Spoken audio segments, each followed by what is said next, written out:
Welcome dear students. Last time when we had done the chapter circles, some students told me that they are having problems in this chapter. So I have decided to do some important facts of this chapter for you. So let's start. सबसे पहला rule है perpendicular from centre to कोड. आप देख रहे हो A B एक कोड है, ओ सर्कल का सेंटर है. सेंटर से जब हम कोड पे परपेंडिकुलर ड्रा करते हैं तो वो कोड को बाइसेक्ट करती है. तो perpendicular from centre to code bisects the code.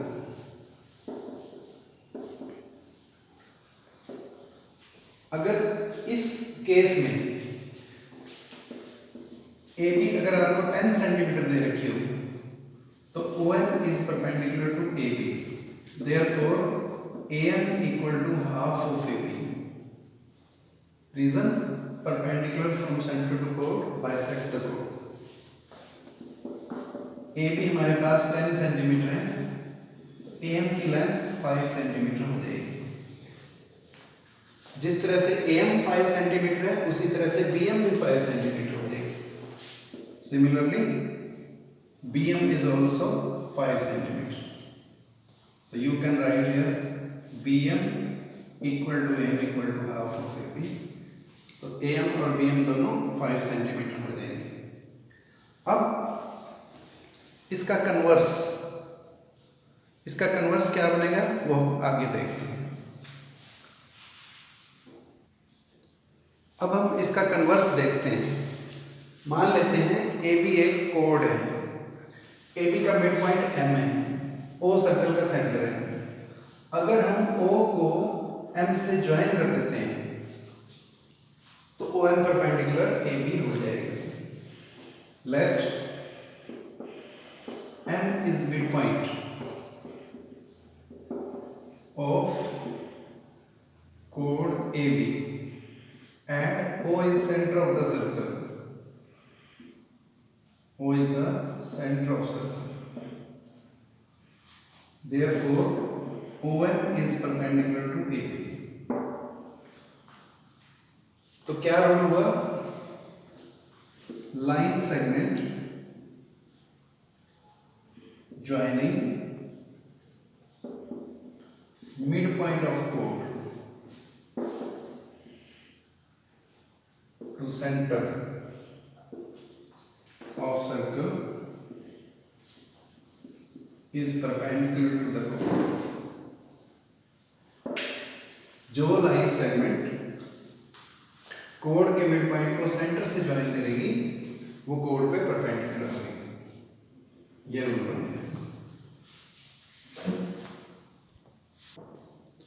One more important rule of this chapter is equal chords are equidistant from center. जो कोड इक्वल होती है उनकी सेंटर से दूरी इक्वल होंगी. किसी चीज की दूरी को हम जब ज्योमेट्रिकली लेते हैं तो वो परपेंडिकुलर डिस्टेंस होती है. तो मैं यहाँ फिगर के थ्रू आपको एक्सप्लेन करता हूँ. AB और CD दो इक्वल कोड्स हैं. अगर AB और CD इक्वल कोड्स होंगी तो इनकी सेंटर से दूरी इक्वल होगी. इनकी सेंटर से दूरी कैसे मापेंगे? सेंटर से एक परपेंडिकुलर AB पे ड्रा करेंगे, सेंटर से एक और परपेंडिकुलर CD पर ड्रा करेंगे. अगर AB और CD इक्वल हैं तो फिर ON और ON इक्वल होंगे. If O is center of the circle and AB equals to CD,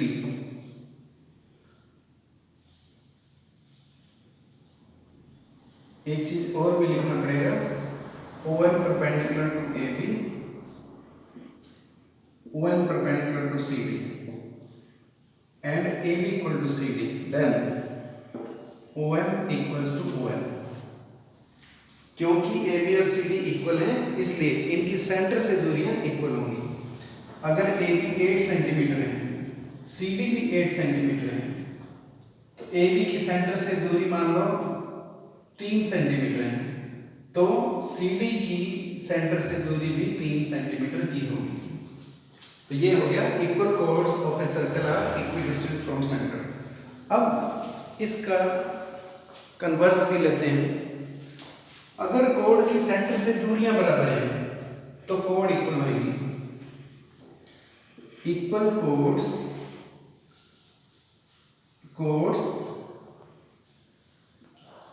equidistant from center are equal.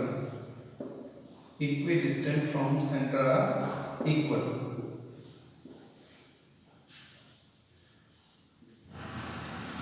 इसका मीनिंग ये हुआ, अगर कोड की सेंटर से दूरियां बराबर होंगी तो कोड भी इक्वल होंगी।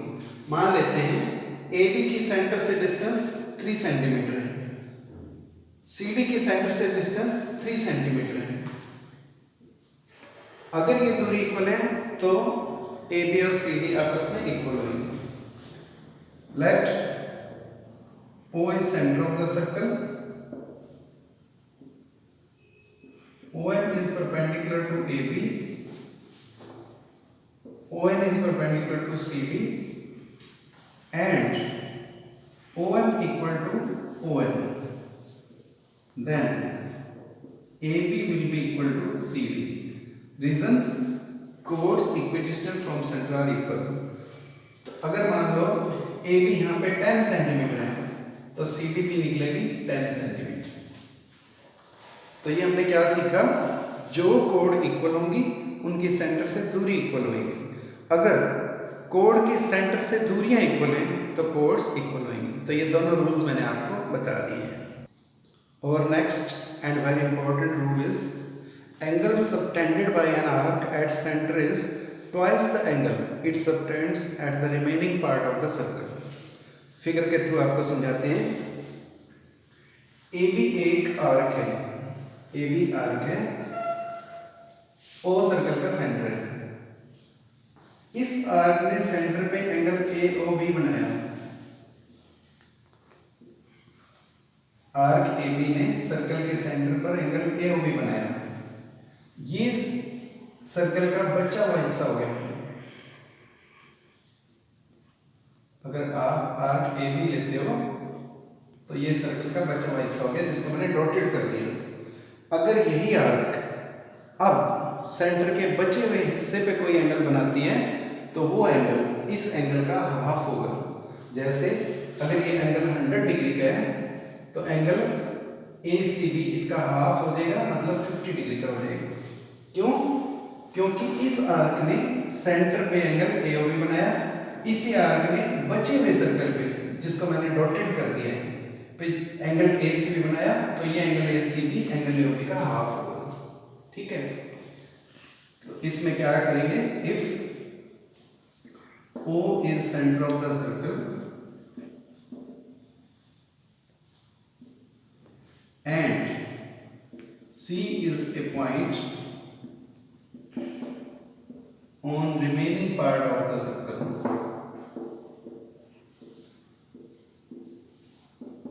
then angle AOB is twice of angle ACB। तो आपको समझ में आ गया होगा, एक आर्क सेंटर पे जो एंगल बनाती है वो उसी आर्क के remaining part of the circle पे बनाए हुए एंगल से डबल होता है। Now one more important rule is there, angles in same segment of a circle are equal। Figure के थ्रू देखो, ये एक सर्कल है, AB एक आर्क है। इस आर्क ने सर्कल के ऊपर एक पॉइंट हमने ले लिया P। आर्क के एक एंड से एंगल शुरू हुआ, P को टच किया, आर्क के दूसरे एंड के ऊपर एंगल आया, इसको हम एंगल APB कहते हैं। इसी आर्क ने एक और एंगल सर्कल के ऊपर बनाया,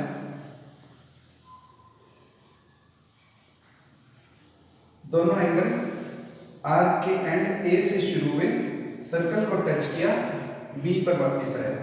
A से शुरू हुआ, Q को टच किया, B पर वापस आया। तो एंगल APB और एंगल AQB इक्वल हो गई। रीजन क्या है? Angles in same segment. अगर हम इसी तरह से एक पॉइंट सर्कल के ऊपर और ले लेते हैं R, A को R से ज्वाइन किया, फिर R को B से ज्वाइन किया। अब ये तीनों एंगल इक्वल हो जाएंगे। Angle APB equal to angle AQB equal to angle ARB। अगर आप एक और पॉइंट ले लेते हैं यहाँ पे S,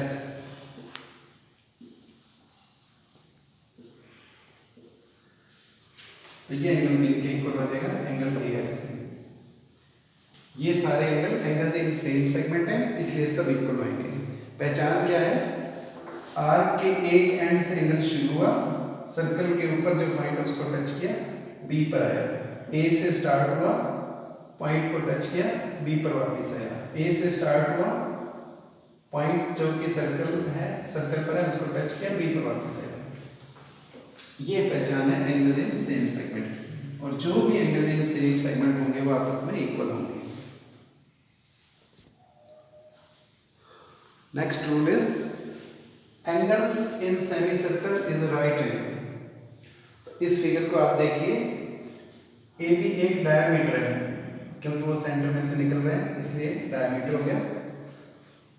तो डायमीटर की जो ऊपर पार्ट है वो सेमी सर्कल हो गया। डायमीटर के एक एंड से एंगल शुरू हुआ, सर्कल को टच किया, B पर वापस आया। इसका मतलब ये एंगल इन सेमी सर्कल हो गया। तो एंगल इन सेमी सर्कल ये कितने का बनेगा? 90 डिग्री का। अगर आप वैसे देखो तो ABR ने सेंटर पे ये स्ट्रेट एंगल बनाया 180 डिग्री का। तो सर्कल का बचा हुआ पार्ट हो गया ये सेमी सर्कल। जब यही आर्क सर्कल के बचे हुए हिस्से पे एंगल बनाएगी, when the same arc will subtend angle at the remaining part of the circle, then this angle will be half of the angle subtended by this arc at the center of the circle. तो AB arc ने centre पे angle AOB बनाया, remaining part पे angle APB बनाया। तो इस angle का half ये एंगल हो गया 90 डिग्री का। और अगर आप दूसरी तरह से देखो तो सेमी सर्कल के एक एंड से एंगल शुरू हुआ, सेमी सर्कल को टच किया और सेमी सर्कल के दूसरे एंड पे वापस आया एंगल। तो ऐसे एंगल को हम बोलते हैं एंगल इन सेमी सर्कल। और एंगल इन सेमी सर्कल हमेशा 90 डिग्री का होता है।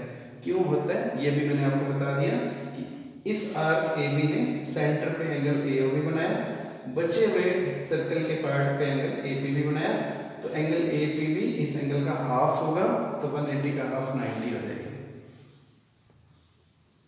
And now in the end we discuss about the cyclic quadrilateral।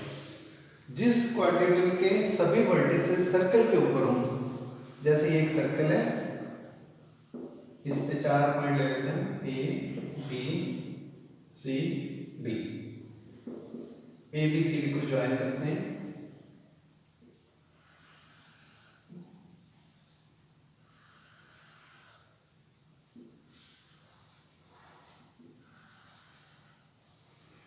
तो ये क्वाड्रिलेटरल जो इस तरह से बनेगा ABCD, इसको हम साइक्लिक क्वाड्रिलेटरल कहेंगे। तो साइक्लिक क्वाड्रिलेटरल की ये डेफिनेशन है कि जिस क्वाड्रिलेटरल के सभी वर्टिसेस सर्कल के ऊपर हों तो उसे हम साइक्लिक क्वाड्रिलेटरल कहते हैं। In a cyclic quadrilateral all the vertices of the quadrilateral lie in the circle. Cyclic quadrilateral के अपोजिट एंगल्स का सम 180 डिग्री होता है। तो sum of opposite angles of a cyclic quadrilateral is 180 degree. तो angle A plus C का sum हो जाएगा 180 degree. Reason opposite angle of a cyclic quadrilateral. Angle B plus D का sum भी हो जाएगा 180 degree and the reason is opposite angles of a cyclic quadrilateral. तो आपको बता दिया जिस क्वाड्रिलेटरल के सभी वर्टिसेस सर्कल के ऊपर हों उसे हम साइक्लिक क्वाड्रिलेटरल कहते हैं। साइक्लिक क्वाड्रिलेटरल के अपोजिट एंगल्स का सम 180 डिग्री होता है। अगर सर्कल ना दिया हो और हमें पता लगाना हो कि क्वाड्रिलेटरल साइक्लिक है कि नहीं, तो हमें देखना पड़ेगा अगर क्वाड्रिलेटरल के अपोजिट एंगल का सम 180 डिग्री है तो वो साइक्लिक क्वाड्रिलेटरल होगा। सर्कल हम बाद में भी बना सकते हैं इस पर। Thank you.